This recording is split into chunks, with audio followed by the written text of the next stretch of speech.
Zawiya Maam Maodo bee ca Ndar Zawiya Maam Maodo biir Ndakaar Zawiya Tiwaawan ëmb leer bi mu tasiw ko aw ñoñam. yéen a ngi seetaan Al Maktoum TV. Assalaamu aleykum wa rahmatullahi wa barakaatu.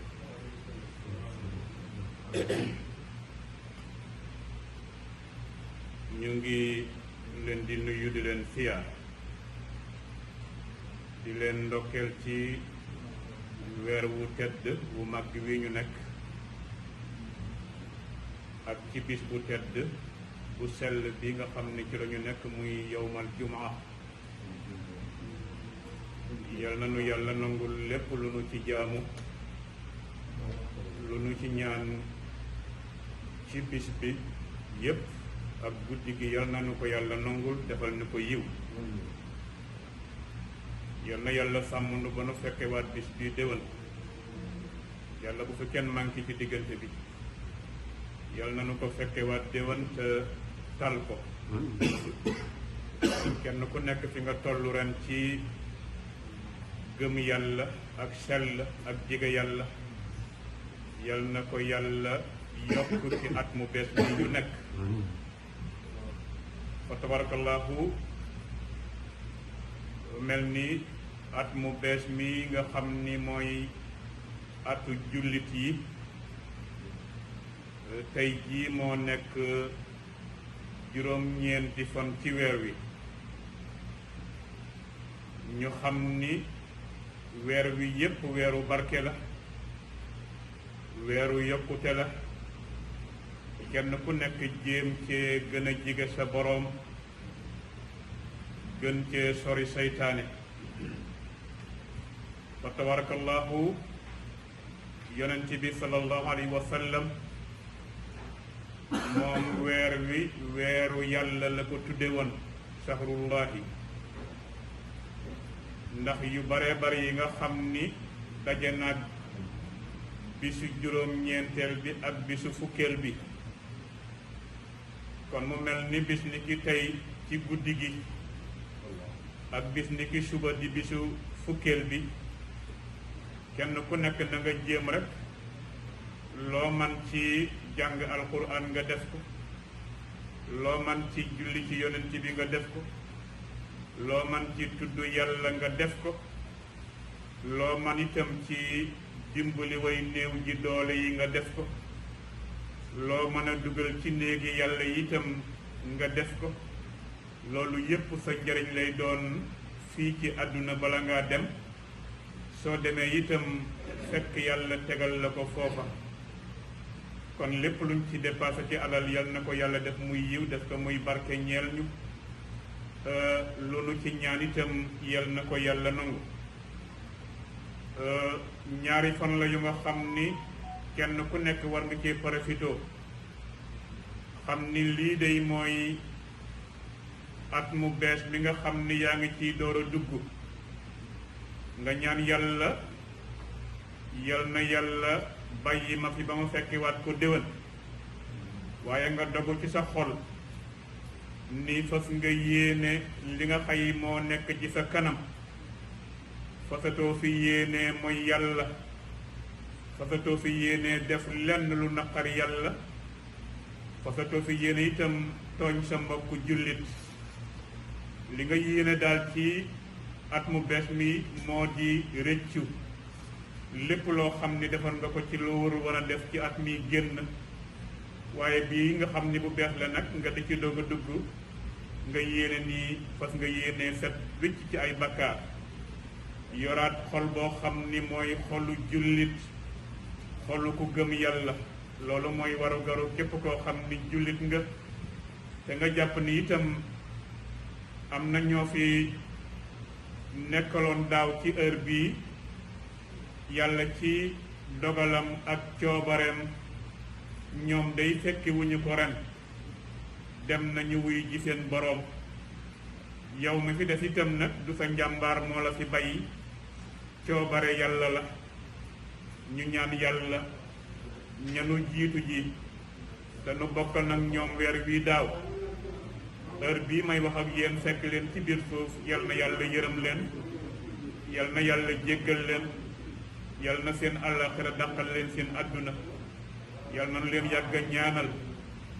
ñun ñi fi desandi itam heure boo xam ni dat ba jot na rek ba nu war a wuy ji suñu boroom, yal na nu fekk ci lu neex yàlla, yàlla nangul nu lépp lu nu ko ñaan ak lu nu ko jaan. kon ñaari fan a ngi yu nga xam ni fan yu barke la, ñu war ci bàyyi xel bu baax a baax tey jii ci guddi gi ak suba journée bi yépp. su ko defee lépp loo xam ni man nga ko rek ci ay ñaan nga def ko, rawatina nag ñaan yi nga xam ni fu ñu mag ñu baax ñi ñoo na ko fi bàyyil. donte am na ay boroomi xam-xam yoo xam ni feeñ nañu jamono bi ñu toll di jéem a diŋat ñaan yooyu nu mag ñi bàyyil, naan lépp luñ ci def rek biddaa la. waaye ñun daal nanu jàpp ci loolu rek, li nu mag ñi bàyyil daal nanu ci jàpp ak suñu fukki loxo, te xam ni mag ñi li ñu digle lépp ci alquran la ñu ko teg, ci sunna fi yonent bi sallallahu alayhi wa sallam la ñu ko jële. kon sopp nañu ci di tàmbale ci guddik tey gi ku ko yàlla man loo nga jàng ci fukki lixlaas junniy lixlaas nga jàng ko ci bu fekkee man nga ko. loolu ba tey mag ñi ñoo na ko fi bàyyil muy yiwu rëy a rëy, te loolu nag ñoom itam ci sunna lañ ko jële. bu fekkee ni ñoom dañu wax ni yonent bi bàyyiwu ko fi woon, wala ñu ne yonent bi daw ko def, waaye yonent bi ci boppam moo waxal boppam ni man sanna sunnatan xasanatan fa lahu ajruha wa ajru man amila biha illa yawm alqiyama. yonent bi nee na képp koo xam ni sos nga sunna su rafet, am nga yiw wa yow ma ko def sos ko, ak képp koo xam ni roy na la ca, yiw wa day sotteeku ci yéen ñépp ba kere yawmal qiyaam di ñëw. defe naa ne ku la wax nag nii del jéggulu yàlla, ku la wax ni na ngay julli ñeenti rakka wala ñaari rakka, ku la wax ni na nga ciy saraxe, ku la wax ni dee ci raay boppu jirim teral ko seral xolam, ku la wax ni itam na nga siyaare borom xam-xam, ku la wax ni seetil aji feebar ñaanal ko yàlla dalal xelam. defe naa ni sunna soosu day sunna gënu ko rafet. kon yonent bi nag nee na ku def lii am nga ca yiw wa, ak képp ku la cero itam. kon loolu hadiis yonent bi la sallallahu alayhi wa sallam. bu ñu waxee ni yonent bi sallallahu alayhi wa sallam koor gi rek moo ci sunna, loolu itam njuumte la ba tey. su ko defee li nga xam ni mooy cëslaay li ci ni mag ñi lépp lu ñu def ci sunna lañ ko jële ak ci alquran. boo jàngee alquran, yàlla borom bi subhanahu wa taala wax na ci benn aaya ci suratu nisaa yi aaya 114 mu wax ni laa xayra fi kasirin min najwaahum illa man amara bi sadaqatin aw maarufin aw islaahin bayna annaasi wa man yafaal dalik ibtigaa mardaati llah fa sawfa nutiihi ajran azima. loolu waxu yàlla la. yàlla nee na seen daje yi ngeen di daje wala déeyaale bi ngeen di déeyante yéen ci seeni diggante yéen mbooloo yi, mu ni yiw day nekku ci lu dul nag koo xam ni dafa digle ñuy génne sarax, wala muy digle ñuy def aw yiw, wala loo xam ni dafay yëwanal diggante jullit yi, wala lépp lu nuroog loolu ci aw yiw. ku koy digle day aw yiw bu bare nga ci alquran la, yàlla moo ko wax. yàlla wax nag ni wa man yafal dalik ibtigaa mardatillah. mu ni yooyu yépp nag muy ndigal yu baax yooyu le, maanaam digal nit ki mu génne sarax, digal nit ki mu tudd yàlla, digal nit ki mu julli ci yonent bi sallallahu alayhi wa sallam, digal nit ki mu fexe ba ay njabootam reer ba suur, reer bu neex a neex. ne loolu day yàlla nee na wa man yafal dalik, képp koo xam ne def na yooyu yépp nga xam ni lu rafet la, aw yiw la, nee na fa sawfa nutiihi ajran azima, danañu ko fay ñun man yàlla maa koy fayal sama bopp. kon loolu ba tey aaya alquran la boo xam ni ñi nga xam ni dañuy weddi li fi mag ñi bàyyi woon, ak ñaan yi ñu nu jox ak julli yi nu wax ak ni na ngeen ci saraxe na ngeen seeti ñu feebar na ngeen fexe ba seen njaboot ngeen yaatalal leen lekk yu neex a neex fa tabarakallahu ak yeneen ya nga xam ni aju na ca ci ay ñaan mag ñi bàyyeenu ko yàlla nee na ku def loolu man yàlla maa lay fayal sama bopp. kon hadiisu yonent bi sallallahu alayhi wa sallam ak aaya alquran boobu doy na ci ni képp koo xam ni bëgg nga weddi li fi mag ñi bàyyi ak ñun ci tamxarit kon dafa mel ni weddi nga waxu yàlla dafa mel ni weddi nga waxu yonent bi sallallahu alayhi wa sallam. kon hadiis boobu doy na sëkk ñu sukkandiku ci ak aaya alquran boobule ñu sukkandiku ci ni ñaan yi nga xam ne moom la ñuy def ak reeri tamxarit yi nga xëy moom la ñuy def ak lépp loo xam ni wax nañu ko nu koy def moo xam seeti ku feebar la ñaanal ko yàlla moo xam raay boppu jirim la moo xam lelli say wela moo xam koor gi la ak yi nuroog yooyu yépp waxu yàlla la yàlla nee na ku def loolu man yàlla maa lay fayal sama bopp. su ko defee kon mbokk yi bis baa ngi noonu ñu bàyyi ci xel bu baax a baax xam ni bisu barke la bisu yiw la bu la kenn tax nag nga ñàkk yiwu rëy woowule. su ko defee kon loolu mooy li nga xam ni moo aju ci guddik tey gii ak bëccëgu ëllëg bi di fukkeel bi. yonent bi sallallahu alayhi wa sallam moom bisu fukkeel bi la wooroon wax ni nag bu fekkee ni fekkiwaat naa ko déwén dinaa woor itam bisu juróom-ñeenteel bi. yàlla dogal balaa déwén sa di ak si mu génn àdduna ñu ni nag comme yéene woon na ko nañu ko def rek ndax yéeneem la woon ndax niyatul abdi ablagu min amalihi. su ko defee kon yooyu mooy yi nga xam ne moom lañ ci digle yow daal fexeel ba nga woor ci bis bi na nga sangu itam comme cangaayal farata sopp nañ ko ci na nga leli say wex sopp nañ ko ci ba tey na nga tus nga lu fekk sopp nañ ko ci ba tey na nga seeti borom xam-xam si yaar ko mu ñaanal la yàlla na nga raay itam boppu jirim bu ko defee dëgal ko teral ko seral xolam seeti ñi feebar ci hôpital yi wala ci kër yi loolu yëpp yiw la ku ko man rek nga def ko bu ko defee loolu moo di li nga xam ni mooy waru garu jullit boo xam ni gëm na yàlla. su ko defee kon mbokk yi ñu bokk delloo yàlla suñu bopp bokk joxante suñuy xol bokk bëggante ngir yàlla xam ni ñun ñépp ñoo bokk benn buur bi muy borom bi subhanahu wa taala ñoo bokk yonent bi sallallahu alayhi wa sallam ñoo bokk itam alquranul karim di waxu yàlla subhanahu wa taala. su ko defee kon ñu xam ni kon li nu yàlla boole amatul lenn loo xam ni war nanoo mën a tàqale ci àdduna. may wax ni kon àdduna gi ñu nekk lu fi jar ñàkk yërmande yàlla lu fi jar ñàkk ngërëmu yàlla amu fi. bis la yoo xam ni bisu dabaatal la ndax yi ci daje yépp dafa bari lool te loolu day tegtale yaatuwaayu bis bi ak màggaayu bis bi loolu daf koy tegtale. bis bi nga xam ni mooy bisu fukkeel bi di suba insha allah yonte yàlla aadama ci da ko yàlla jéggaloon ba mu tooñee yàlla laal ca garab ga yàlla génne ko aljanna mu tiit lool di jéggalu yàlla fu mu toll ba ko yàlla ne baal naa la jéggal naa la lépp loo xam defoon nga ko. bis booba mi ngi tombe ak bisu fukkeel bi ci weeru tamxarit wi war a tombe ak suba. kon yow nag comme ci la yàlla jéggaloon suñu maam aadam fexeel ba di ci jéggalu toute la journée bi yépp ndax yàlla jéggal la say bàkkaar yépp.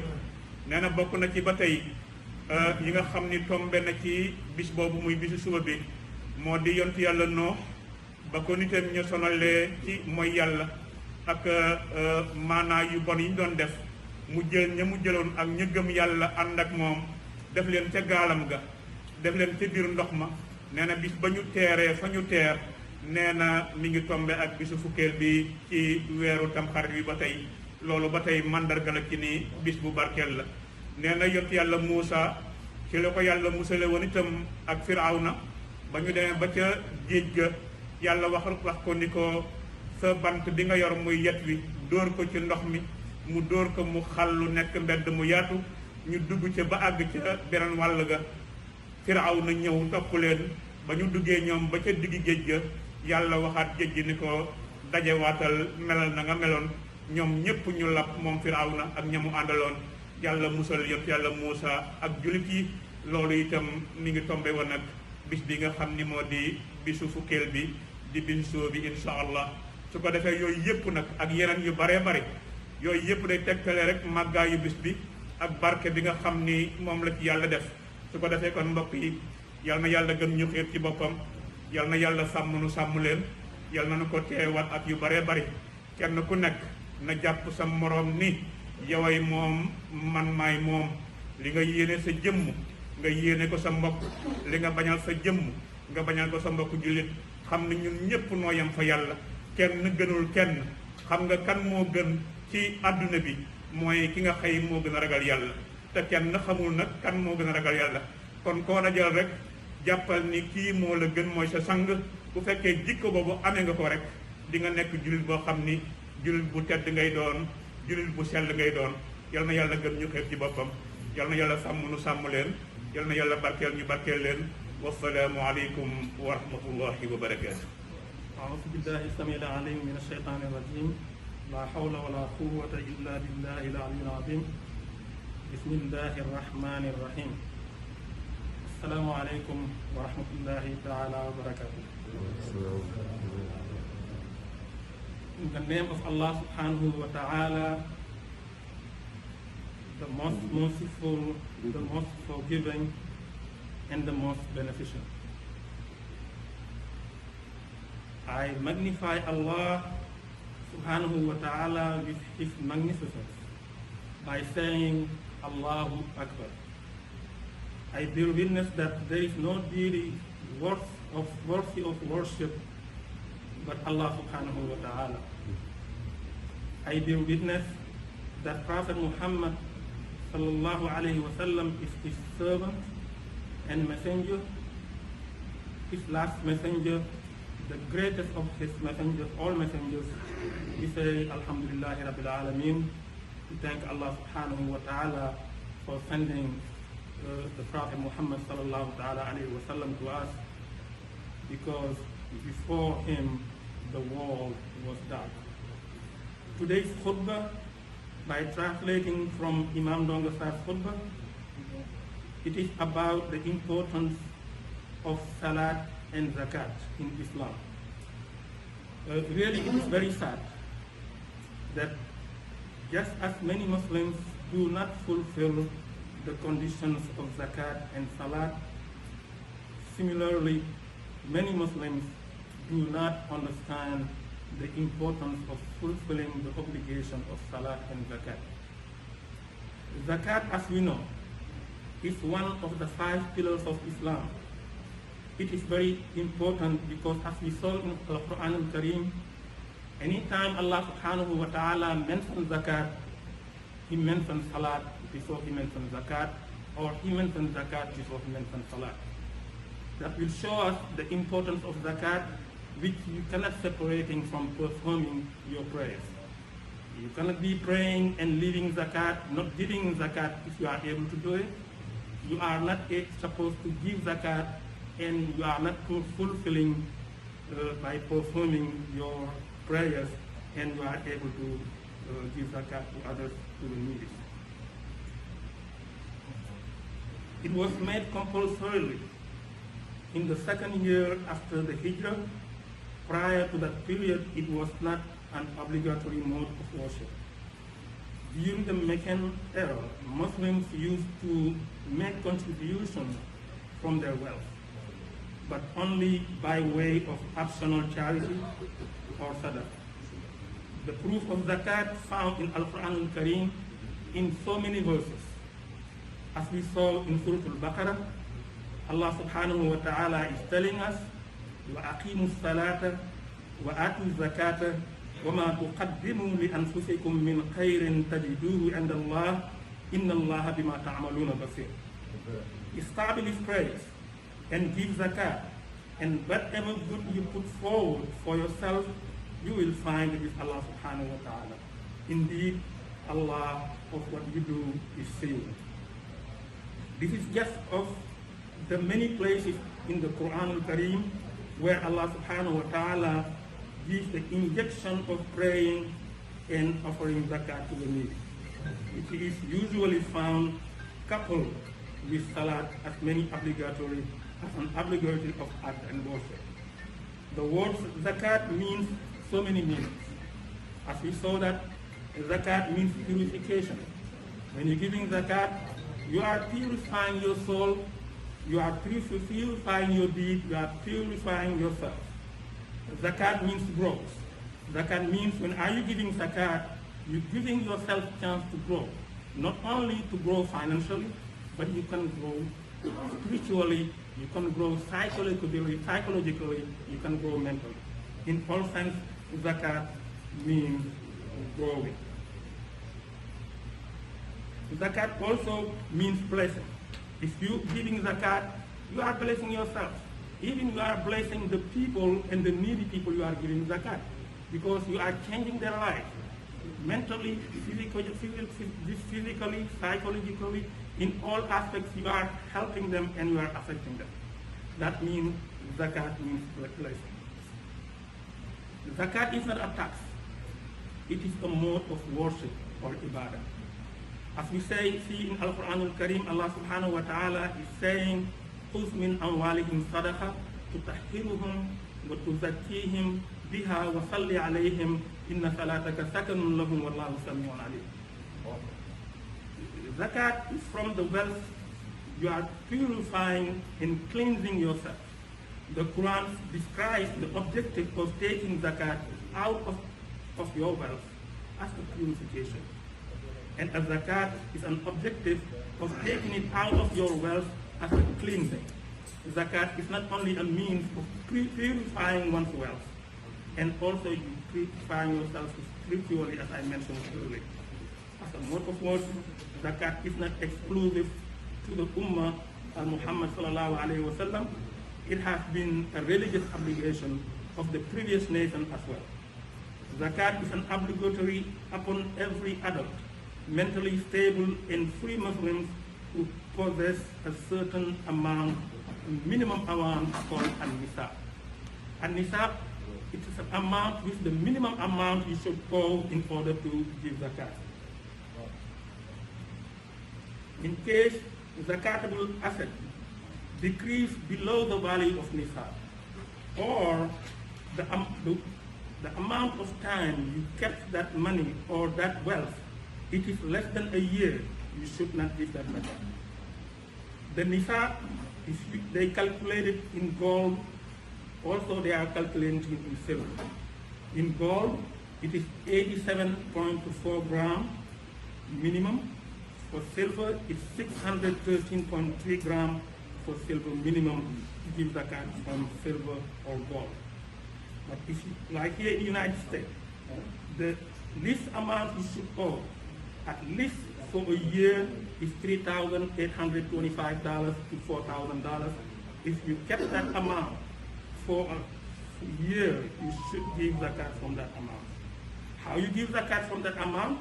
You have to calculate 2.5% of that amount.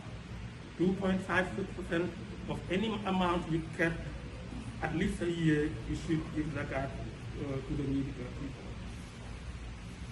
people. These savings are calculated, as I said, after meeting the expenses of necessities such as food, clothing, shelters, furniture, utilities, vehicles, and other family and day-to-day expenses within a year cycle.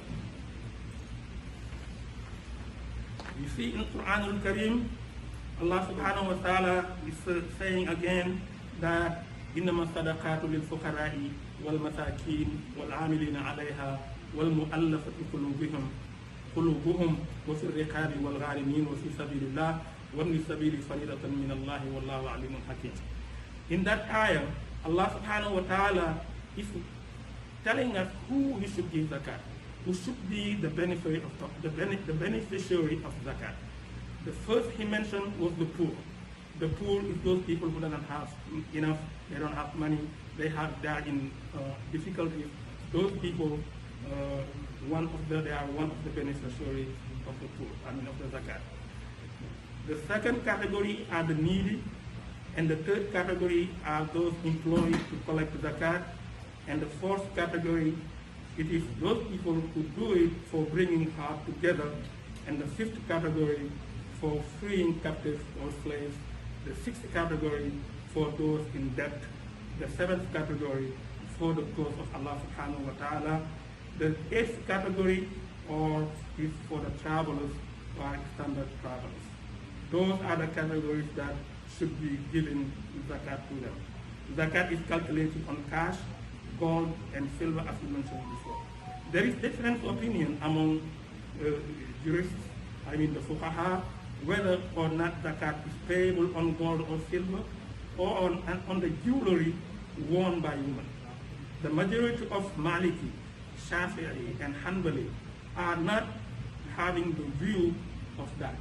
They said that it is not an obligatory to do so. To give zakat, if a woman kept like a jewelry, to give zakat from jewelry, Shafi'i and Hanbali and Maliki, they said that they don't have to do that.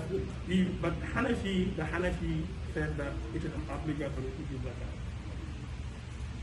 The most in need of zakat are the poor and needy people in one's immediate family. Always pay attention to the immediate family. You can give zakat to Muslims, all Muslims, but if you have family members, relatives, people near you who needs it, the first thing you should do is pay attention to those people who are close to you, like your relatives, your family members. Those people you can take care of them first, then we move to the next.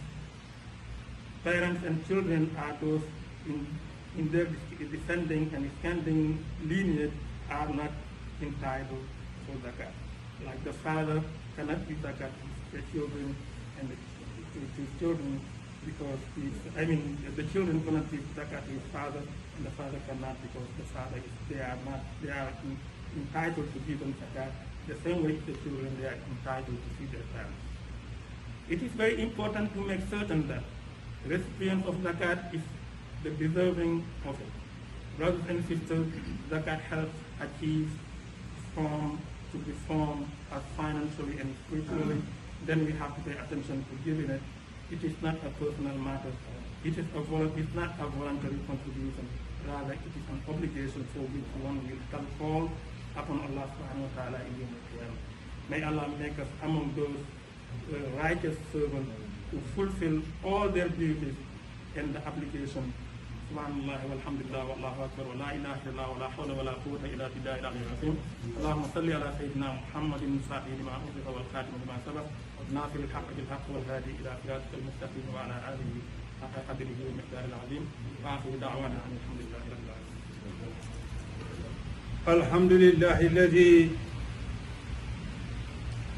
جعل في أموال الأغنياء حقا للفقراء وأشهد أن لا إله إلا الله وأشهد أن محمدا عبده ورسوله أرسله الله هدى ورحمة للعالمين صلى الله عليه وعلى آله وصحبه والتابعين لهم ودعوا بدعوتهم إلى يوم الدين. أما بعد، فإن الله تعالى أوجب العبادة على أبدان المسلمين وهكذا على أموالهم وهي الزكاة، ويؤخذ من أغنيائهم وترد على فقرائهم، وهي ركن من أركان الإسلام الخمسة، وقد فرضت في شوال من السنة الثانية من الهجرة المباركة، وقد كانت تؤدى بغير هذا الوصف من قبل.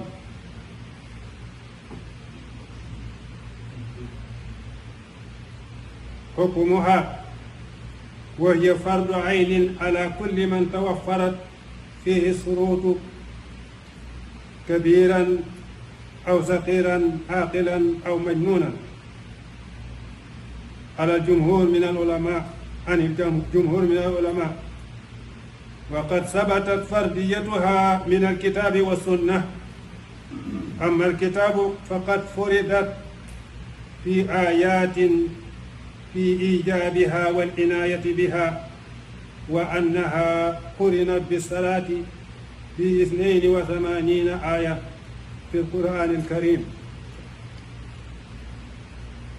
ومنها قوله تعالى: وأقيموا الصلاة وآتوا الزكاة، سورة البقرة آية 110. وقوله تبارك وتعالى: خذ من أموالهم صدقة تطهرهم وتزكيهم بها. ومن السنة قوله صلى الله عليه وسلم: بني الإسلام على 5: شهادة أن لا إله إلا الله وأن محمدا رسول الله، وإقام الصلاة وإيتاء الزكاة، وصوم رمضان، وحج بيت الله الحرام لمن استطاع إليه سبيلا، رواه البخاري ومسلم. وترى أنها الركن الثالث من أركان الإسلام 5. ومن الحكمة في مشروعية الزكاة ما يلي: تطهير النفس من رذيلة البخل والشح والشره والطمع. ثانيا موالاة الفقراء وسد حاجات المعوزين والبؤساء والمحرومين. ثالثا إقامة المصالح العامة التي تتوفر عليها حياة أمة الإسلام وسعادتها كمواجهة الأعداء. خامسا التحذير من ضخم المال عند الأغنياء وبأيدي التجار والمحترفين، كي لا يكون المال دولة بين الأغنياء. اللهم صل على سيدنا محمد وعلى آله وصحبه وسلم تسليما.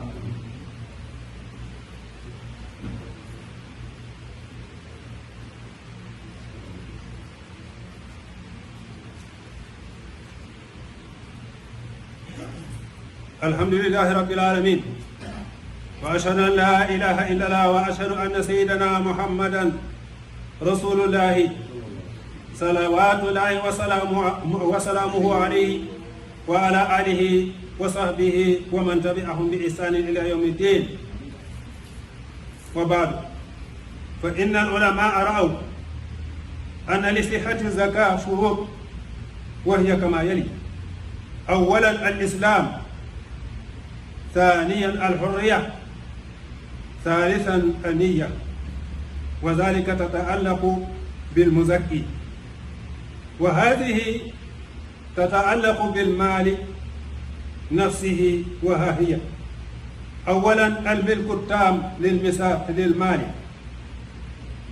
ثانيا بلوغ النصاب، ثالثا حولان الحول على المال، رابعا أن يكون فاضلا من الحوائج الأصلية التي لا بد للمزكي في حياته، كالقوت وإجارة البيت لمن ليس له دار. حكم مانع الزكاة: من منع الزكاة جاهدا لفرضيتها فهو كافر، لأنه أنكر آية من آيات الله أو آيات من آيات الله. ومن منعها بخلا مع إقراره بوجوبها أثم وأخذ منه كرها مع التأذية، وإن قاتل دونها قتل حتى يخضع لأمر الله، فإذا مات في هذا القتال كان دمه هدرا لا يعطى شيء.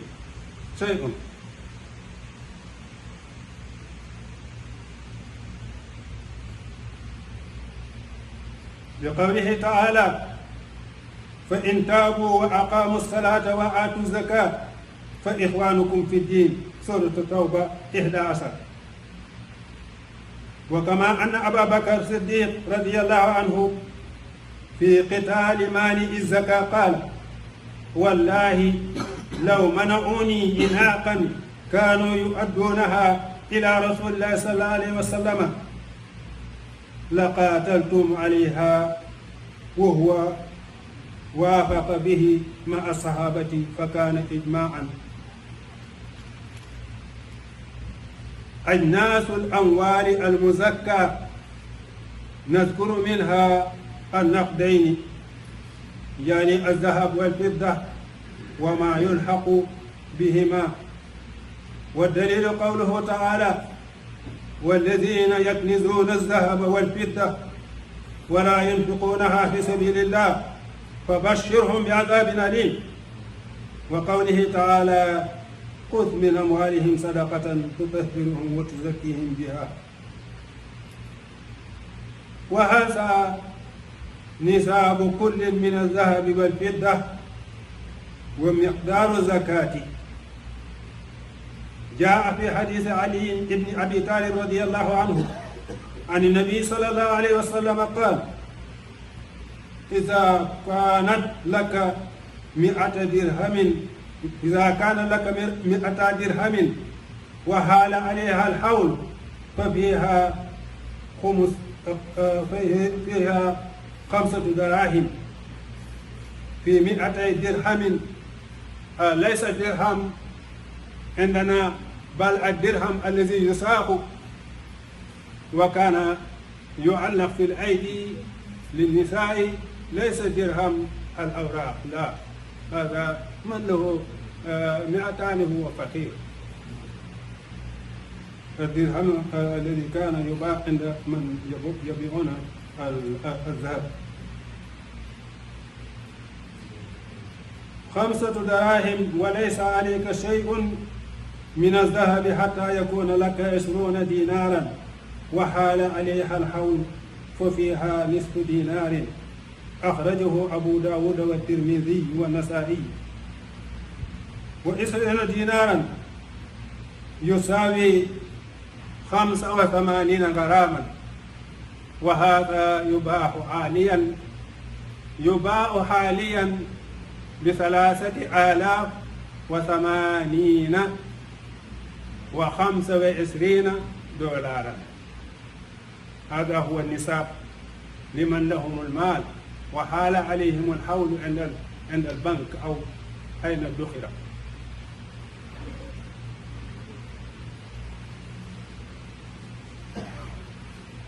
وفي فتاوى الزكاة زكاة الزرع، وفي فتاوى تجب الزكاة في جميع الزرع إذا اشتد الحبل بأن يخرج منه العشر إذا كان يسقى بلا معونة، ونصف العشر إذا كان يسقى بمعونة، لقوله تعالى: وآتوا حقه يوم حساده.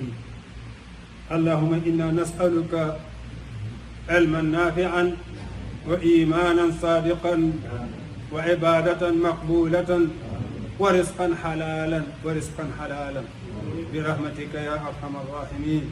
ربنا آتنا في الدنيا حسنة وفي الآخرة حسنة وقنا عذاب النار. اللهم صل على نبيك محمد صلى الله عليه وعلى آله وصحبه وسلم تسليما. لا إله إلا الله. أشهد أن محمدا رسول الله. أشهد أن محمدا رسول الله. أشهد أن لا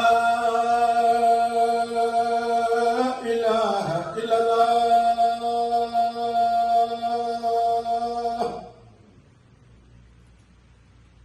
أشهد أن لا إله إلا الله.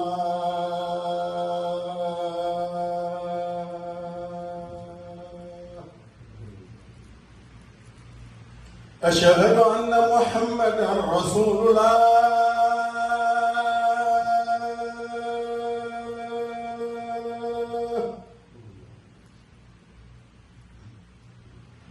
أشهد أن محمدا رسول الله.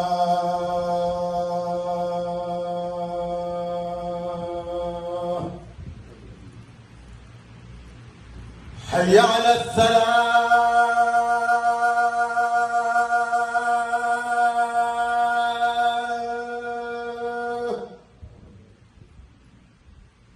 حي على الصلاة.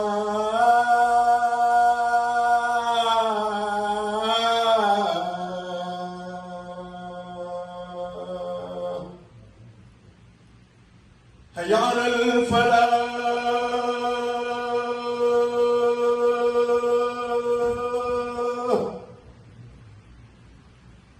هيا على الفلاح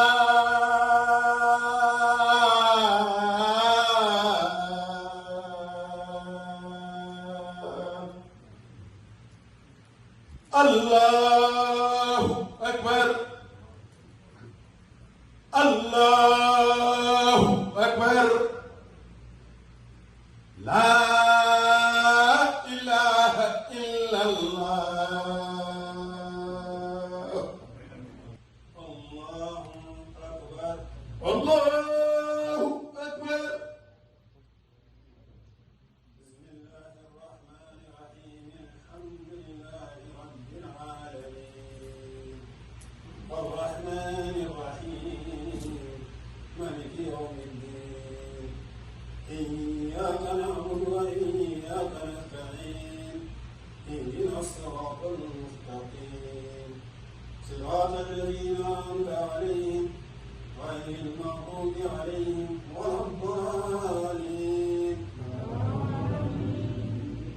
هو الذي أرسل رسوله بالهدى ودين الحق ليظهره على الدين كله وكفى بالله شهيدا محمد رسول الله والذين معه أشداء على الكفار رحماء بينهم تراهم ركعا سجدا يبتغون فضلا من الله ورضوانا سيماهم في وجوههم من أثر السجود ذلك مثلهم في التوراة ومثلهم في الإنجيل فزين من شجره فآزره فاستغرس فاستوى على سوقه يعجب الزراع ليغيظ بهم الكفار وعد الله الذين آمنوا وعملوا الصالحات منهم مغفرة وأجرا عظيما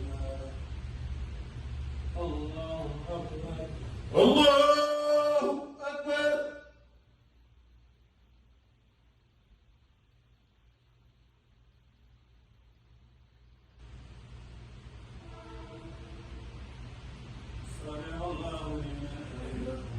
ربنا ولك الحمد الله أكبر الله أكبر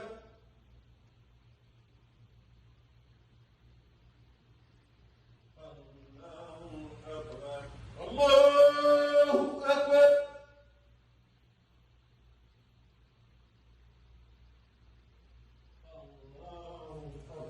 الله أكبر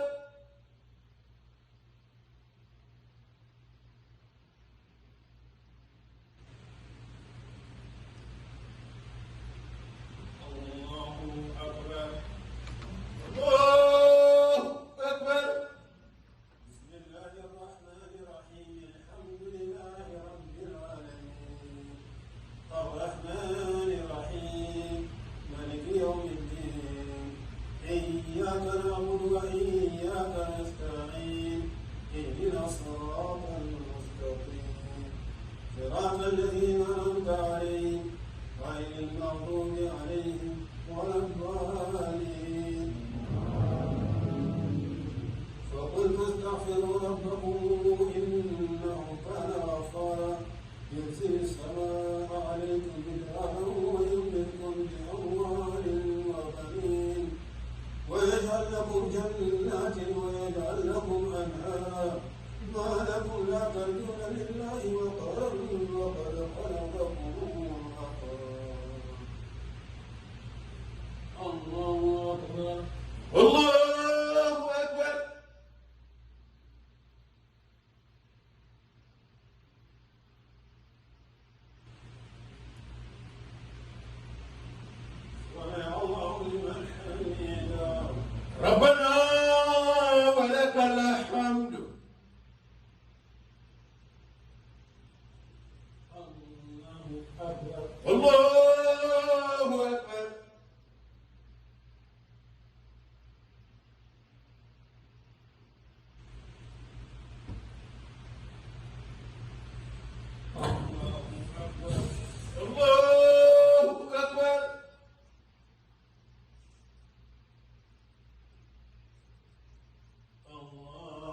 أكبر الله أكبر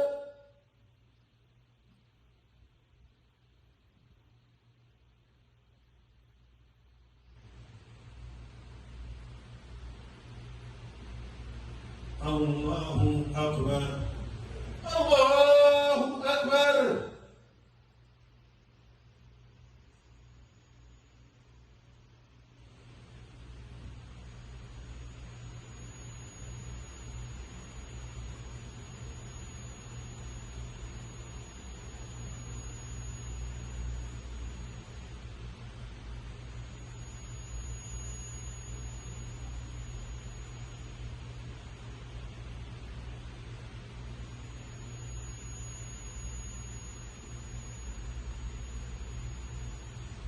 السلام عليكم السلام عليكم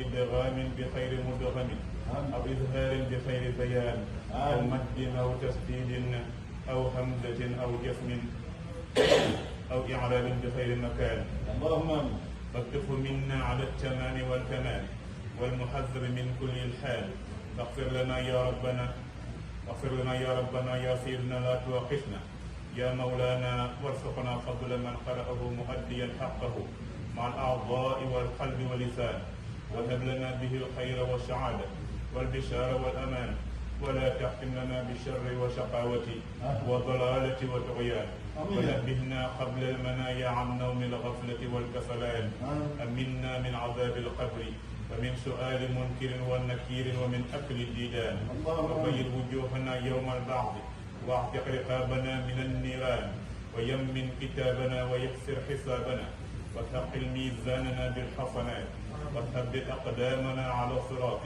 واسقنا في وهد الجنان وارزقنا جوار سيدنا محمد عليه الصلاة والسلام واكرمنا بلقائك يا ديان استجب دعاءنا بحق التوراة والإنجيل والزبور والفرقان اعطنا جميع ما سألناك به في السر والإعلان وسبنا من فضلك الواسع بجودك وكرمك يا رحيم يا رحمن اللهم صل على سيدنا محمد صاحب الشريعة والبرهان برحمتك يا أرحم الراحمين اللهم انفعنا وارفعنا بالقرآن العظيم وبارك لنا بالآيات والذكر الحكيم وتقبل منا إنك أنت السميع العليم وتب علينا إنك أنت التواب الرحيم اللهم زينا بزينة القرآن وكرمنا بكرامة القرآن والبسنا بخلعة القرآن وعافنا من كل بلاء الدنيا وعذاب الآخرة بحرمة القرآن ودخلنا الجنة مع القرآن ودخلنا الجنة مع القرآن وارحم جميع أمة سيدنا محمد بحق القرآن اللهم اجعل القرآن لنا في الدنيا قرينا وفي القبر مونسا وفي القيامة شفيعا وعلى الصراط نورا وإلى الجنة رفيقا وبيننا وبين النار سترا وحجابا إلى الخيرات كلها دليلا وإماما بفضلك وجودك وكرمك يا أكرم الأكرمين اللهم اهدنا بهداية القرآن وعافنا بعناية القرآن ونجنا من النيران بكرامة القرآن ودخلنا الجنة بشفاعة القرآن وارفع درجاتنا بفضل القرآن وكفر عنا سيئاتنا بتلاوة القرآن يا ذا الفضل والإحسان اللهم ارزقنا بكل حرف من القرآن حلاوة وبكل كلمة كرامة وبكل آية سعادة وبكل سورة سلامة وبكل جزء جزاء وبكل حسب حسنة وبكل نصف نعمة وبكل رفع رفعة وبكل سمن ثناء اللهم ارزقنا بالألف والفتح وبالباء بركة وبالتاء توبة وبالثاء ثوابا وبالجيم جمالا وبالحاء حكمة وبالخاء خلانا وبالدال الدنوة وبالدال ذكاء وبالراء رحمة وبالزاء الزلفة وبالشين صناعة وبالشين شفاء وبالصاد صدقا وبالضاء ضياء وبالطاء طهارة وبالضاء ظفرا وبالعين علما وبالعين علما وبالغين قناعا وبالصاء صلاحا وبالخاف قربة وبالكاف كفاية وباللام لطفا وبالميم مرفة وبالنون نورا نورا بالواو وصلة وبالهاء هداية وباللام الألف لقاء وبالياء يسرا وبالياء يسرا وبالياء يسرا وصلى الله على سيدنا محمد وآله الطاهرين أجمعين اللهم بلغ ثواب ما قرأناه ونور ما قرأناه إلى روح سيدنا محمد عليه السلام وإلى أرواح أصحابه رضي الله عنهم أجمعين وإلى أرواح جميع الأنبياء والأولياء والمرسلين وإلى أرواح آبائنا وأمهاتنا وإخواننا وأصدقائنا وأساتذتنا ومشايخنا خاصة وإلى أرواح جميع المؤمنين والمؤمنات وإلى روح فاتنجاي جوب وإلى روح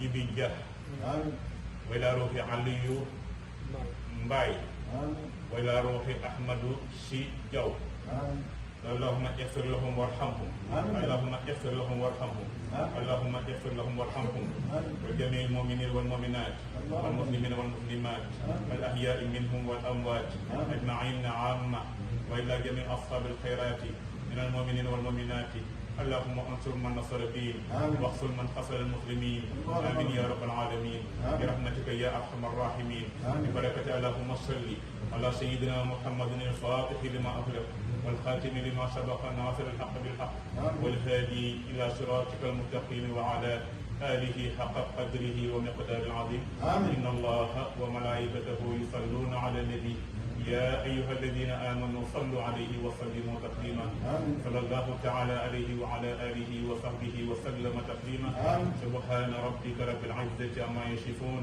وسلام على المرسلين والحمد لله رب العالمين. فاتحة الصلاة الفاتحة.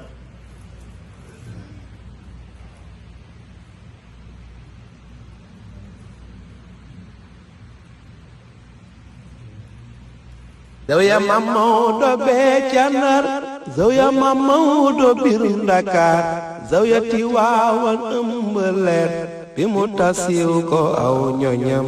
yéen a ngi seetaan Al Maktoum TV.